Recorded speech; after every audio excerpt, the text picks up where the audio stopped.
she will. Yeah, but she'll what fight she it. vowed to do because of this Is travesty. get 15 more fawns. No. Okay. She vowed to kill every animal that she comes in.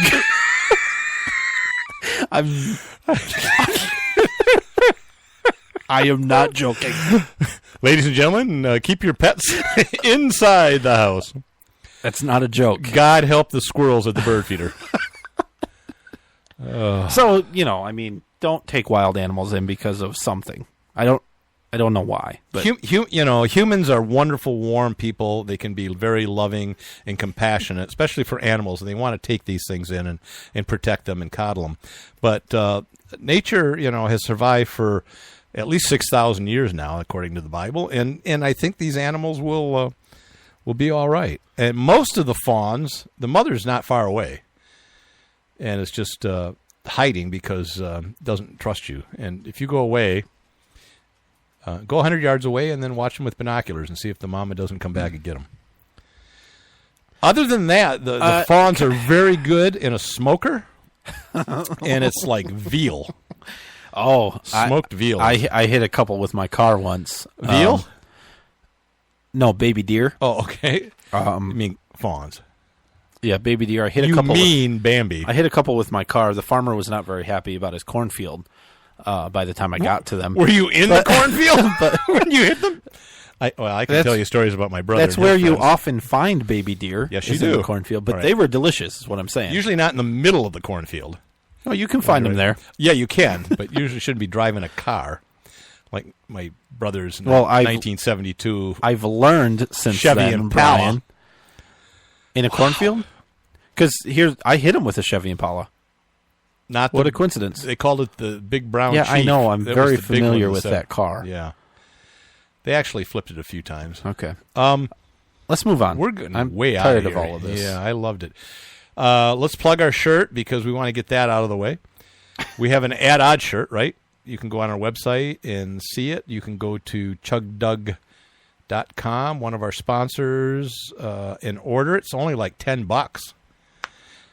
Bigger size is a couple dollars more. Yeah, I think Comes so. in black with a white logo, and it's great. It's our silhouette, so you can't see us too clearly, which is easier on the eyes. You don't want to see us too clearly. But it's At Odds Show, a political talk show with Nate and Brian. Pick it up, $10. I mean, good Lord, you can't even buy a T-shirt like that at you Kmart can't. or Walmart Well, or any place. Bucks or Juniors. Yeah, I or- mean, other than the or big deals. $3.97 T-shirts that they have at Walmart, but don't worry about that. I used to but buy it won't mine say at Add Odd Goodwill. Show on it, It just says At Odds. and in a couple. No, I mean the shirt at Walmart. And I'm thinking, Oh, if you no. wait a couple Yeah. of months, Okay. you can probably find a lot of At Odds shirts at Goodwill Or eBay. or eBay. Because other people are going, what the hell is Yeah, this? why don't did wanna I wear buy this? I don't want to. Okay, let's move on, right. please. That's a The European Parliament, Yes. the British government this is- just decided to get this the is hell out of it. exciting. This is exciting. The United States of Europe, that's what they were trying for. Not working so well. Well, okay, sure. That's what they were. Yeah, okay. Exactly what they were. Britain decided to, or the UK decided to get out of it. We'll see what happens. But in the meantime, the European Parliament has written up some verbiage on artificial intelligence. And it says that artificial intelligence and increased automation presents legal and ethical challenges that could have dire consequences, as bad as global warming. Dire consequences. It says, and I quote, within the space of a few decades, artificial intelligence could surpass human intelligence. I know of some people that would be true. Or human intellectual capacity in a manner which, if not prepared for, could pose a challenge to humanity's capacity to control its own creation and ... the survival of the species. So really what they're looking for is if you have a kiosk at McDonald's and you have 5 or 6, this is what it's doing, 5 or 6 machines that take orders instead of people, they want to try to put a tax on those machines. Sure. Sure. Because what you're doing is you're replacing humans that play that in the U.S. for say, in example, you have federal income tax, state income tax, FICA. You have the Social Security, all that stuff. That's going to be gone. So let's say 50% of service people are replaced by automations. Sort of. I mean, and then you lose that tax revenue, and they're afraid of that. Some of it, maybe. You're a lot of it. You're gonna have higher profits for the business, and they're gonna pay taxes on that. So the money is still going to be taxed, just only once. Right. They don't double dip on you right. because they tax not only the profits made by the company, but the employees themselves. Sure. And then, of course, the business owner saves money because they don't have to pay absolutely 7% and all that. But they want to tax that. Yeah. And it says that the proposal suggests that robots should have to register with authorities and say laws should be written to hold machines liable for damage they cause, such as loss of jobs. Now, I don't know how you can... okay, go ahead. I don't know how you can have a machine that's liable. Okay, you're missing the entire point. Okay. These laws are to prepare for the inevitable time that machines are functioning at a higher level than humans are currently, which means they could be held liable for things. Well, this is talking about a loss of jobs. I don't know how they can be liable for a loss of jobs. If I replace you, am I liable because I replaced you for your job? But if you turn evil, illegal aliens come in and displace jobs, are they liable for that? No, obviously They not. don't even pay taxes now. Oh, sure they do. So they're some of the best tax-paying non-citizens we have. So they want contracts between humans and robots should be regulated because that's what socialists want. Regulate everything with special emphasis given to human safety, privacy, integrity, dignity, and autonomy. Yeah. This is the new enemy, right? It was the Soviet Union, now it's ISIS, and in the future it'll be robots. They'll be the new enemy of the people. Right, and they're preparing for this. I think this is brilliant. I think it's ridiculous. I think if you're not prepared... Look, how much time do you spend going to gun shows and buying large, high-capacity clips for your assault rifles in case of the apocalypse? An hour. It was about an hour. Twice a year? Right. For an hour, 2 hours a year? But you prepare. Why wouldn't you want to prepare for the inevitable takeover by the robots? I'm going to further say what they say. If advanced robots start replacing human workers in large numbers, I don't know what that means, the report recommends the European Commission force their owners. Now, they're owning robots that are now autonomous.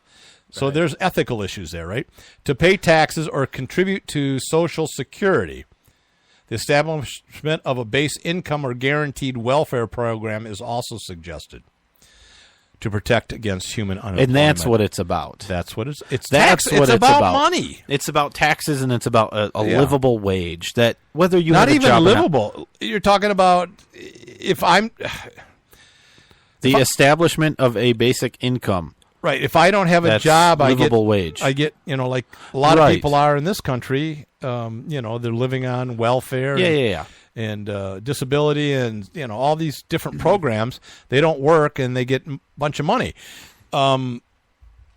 It's ridiculous to suggest that robots should have to do that. Oh, of course, I agree. You shouldn't tax them.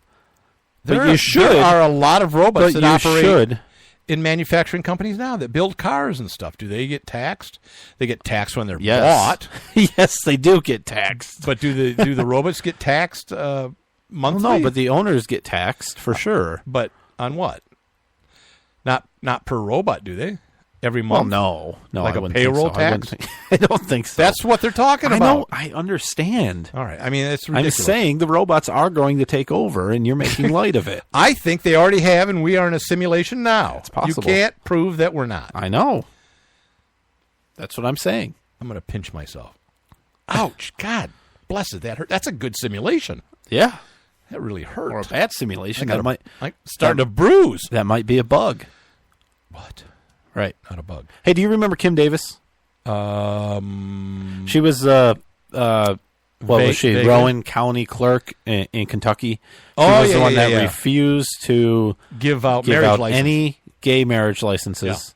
She went to jail for it. She was persecuted only for being Christian, not for, I don't know, breaking the law or anything like that. This is kind of a weird. This is a weird one, and I don't know how I feel about it, but I'm going to tell you I'll exactly how I feel and about I'll tell you how I feel about it. You go first. You explain what happened. So it's something new, right? It's come out recently. It come out fairly recently. So a group that was trying to have charges brought up or sue her in the city or whoever had asked for some records between her and her attorney. Yes. The group that was representing her. Yep. Right. And the attorney said, no, that's Confidential. client attorney privilege stuff. We don't have to give that. The state attorney general's office said, well, show it to us. Show it to us, and we'll determine. Because the group that originally asked for it kind of appealed it, went to the attorney general and said, hey, they're not turning this over. This is an Open Fair Records Act thing. Which we'll get into that. And the attorney general said, hey, give us the records, because this is what Kentucky law says, apparently. We'll review it, right?